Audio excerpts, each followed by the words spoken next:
Hello, I'm Tom, and this is my dad Paul, and together we're going to travel Europe in our camper van. Join us!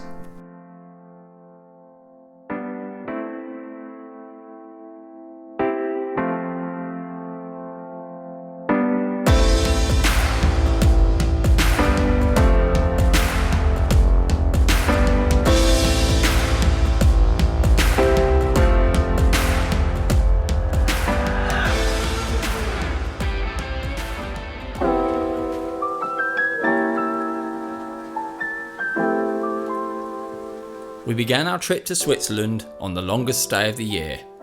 We booked a sail from Poole to Cherbourg, as it's the closest port to where we live. The sailing is just over 4 hours. This gave us plenty of time to have a nice breakfast, mooch around on deck, and take in the sights of the beautiful Dorset coastline.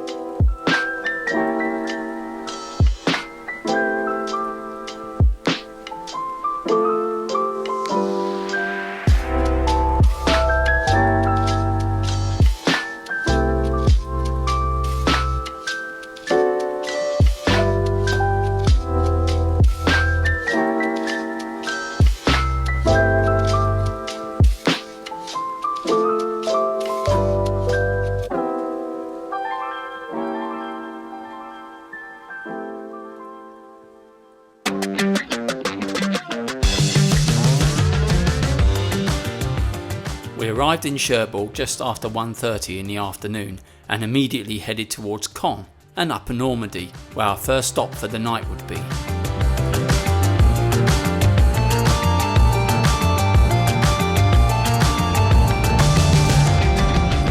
Well, good afternoon from an air in France. We've been travelling for 2 hours now since the port of Cherbourg, and the temperature shot up by about 10 degrees since we left the port. It's now 30 degrees, so it's scorchio. We've decided to have a late lunch and an air, and after that we'll venture on to the campsite, which is about another hour and a half away. We're going to stay at a place near the River Seine, not far from Rouen.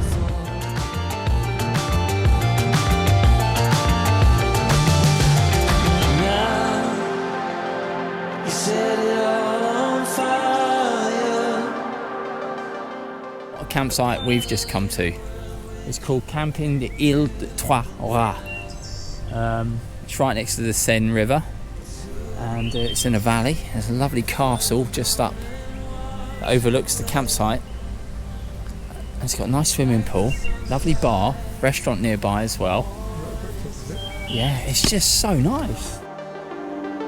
How you gonna make up? Sure, it's time to wake up. Always there to speak out, but never for the ones you love. It's okay to be scared. After it had cooled down, I took a walk up to the hill next to the campsite to get a closer look at the castle. Chateau Gaillard was built by Richard the Lionheart between the years 1196 and 1198. It stands above the commune of Les Andelys, overlooking the River Seine.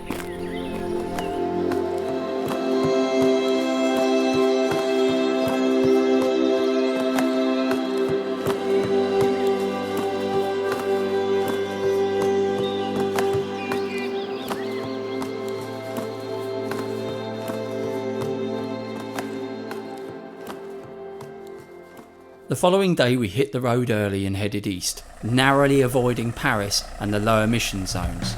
It wasn't long before we were on the Route du Soleil, the A6, steadily making our way towards Burgundy, with Dad comatose in the back. After Burgundy we joined the A36 towards Alsace, where we stopped for the night.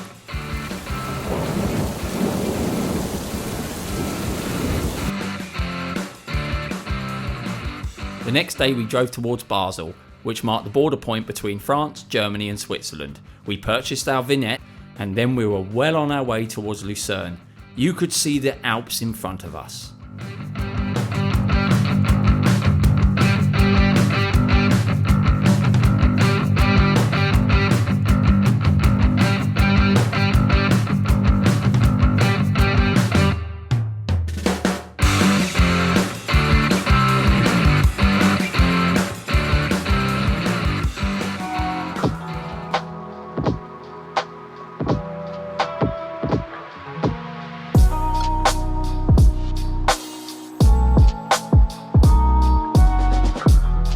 Well, we've arrived at the campsite in Vichnai, which is by the banks of Lake Lucerne, and the campsite's fantastic. If the campsite was a musician, it would be the Jimi Hendrix of campsites, and it's tiered into the side of a mountain, so you get great views overlooking Lake Lucerne and the mountains beyond. It has a swimming pool, fantastic facilities. It's even got a pizza restaurant. The showers, the toilets are immaculate.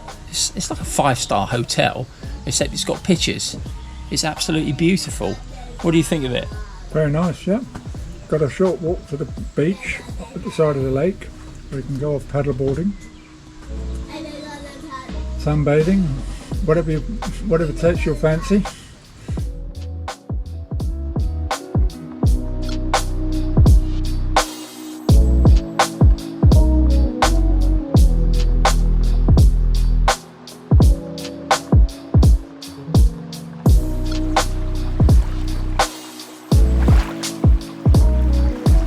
Short walk from the campsite is a small pebbled beach.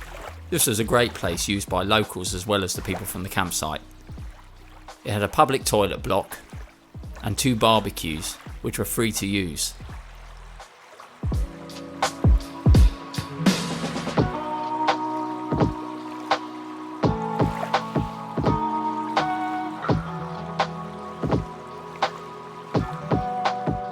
Before we started exploring, we spent a couple of days just relaxing on the campsite, polishing off some beers that we bought in France.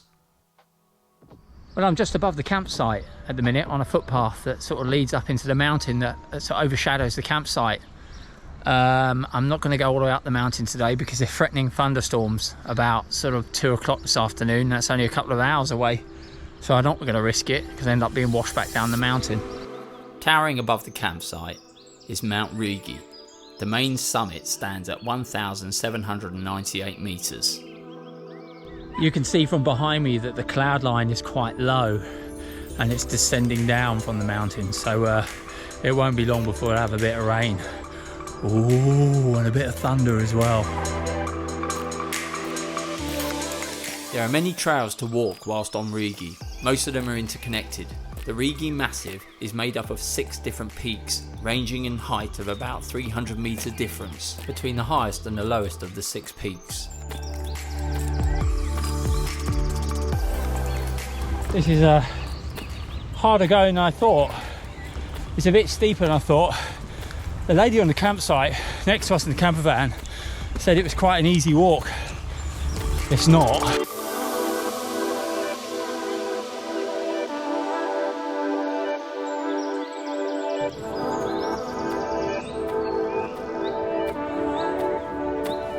We're about 2,000 feet above the lake now.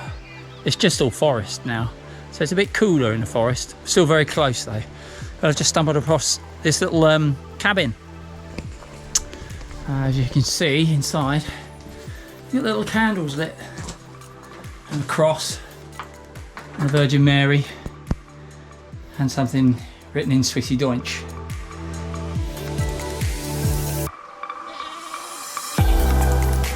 We're about a third of the way up the mountain, but I think I'm going to turn around now because we're quite close to the cloud line. So I just heard a rumble of thunder earlier on. Oh, here we go. There's another rumble. So that's my cue to head back down.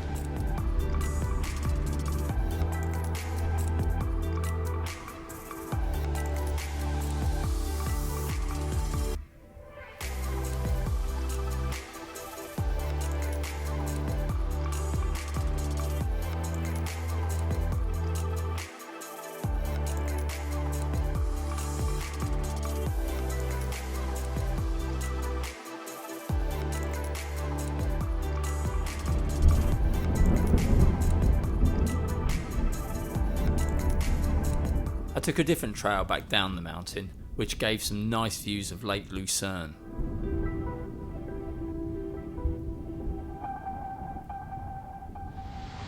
Good morning.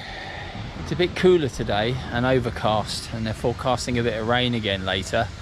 So it's an ideal day to go and look around Lucerne, and we'll take the steamer over there.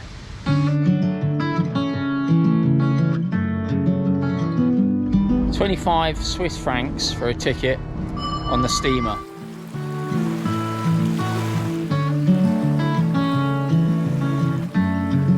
The boats run every half an hour, zigzagging across Lake Lucerne, stopping at various points to allow visitors on and off the ferry.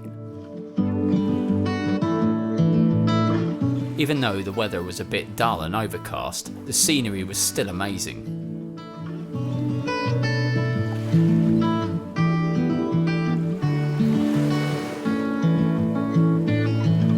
Well, the boat was worth its money actually, because in the end it turned out to be like a mini cruise. It was lovely on there, a nice cafe where you could buy some drinks and some great views of the lake. It was beautiful.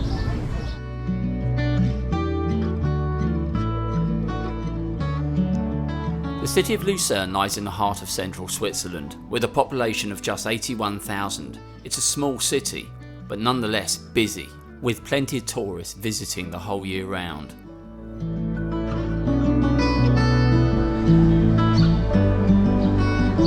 Probably going to head further into the back streets to find a restaurant where the prices are a little bit more reasonable.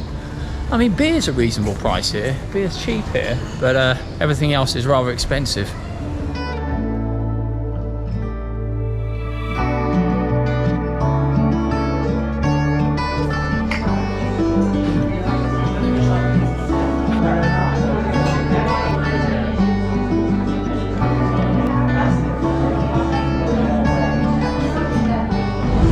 That was a great restaurant, that was. Really friendly service in there, the waitress was really nice.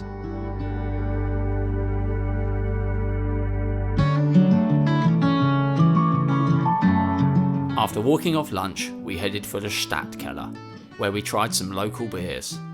We've got a couple of samples here of the beers you want. These are local Lucerne beers. Stadtkeller beer, Lucerne.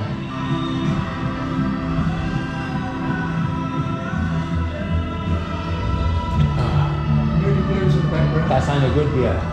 Yeah, that's really good.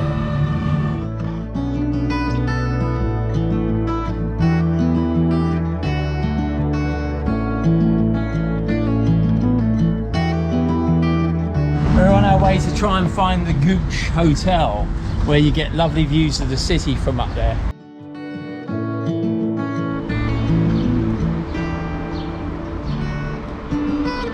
Well, we found this elusive Gutsch. It's just up on the hill up here.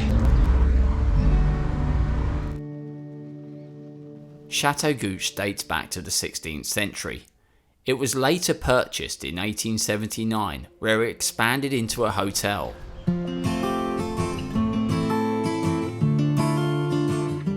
The views from the hotel were outstanding. It was well worth the walk. From up here you could see that Lucerne was a compact city, and it was easy to explore on foot. Just a feeling of a distant melody unknown. I was doing fine. A mind of my own. Well, we're back down in Lucerne again, Riverside, and we just picked a nice cafe that overlooks the river. A bit worn out and a bit thirsty, aren't we? So you've got a nice coffee there. I've got a nice beer. A nice Eichhoff, local brewery, lovely. It was fast approaching early evening, so we headed for Lucerne station, where we took a bus back to Witschnau. For just a few francs, the bus route hugs the lake shore, giving fantastic views of the area.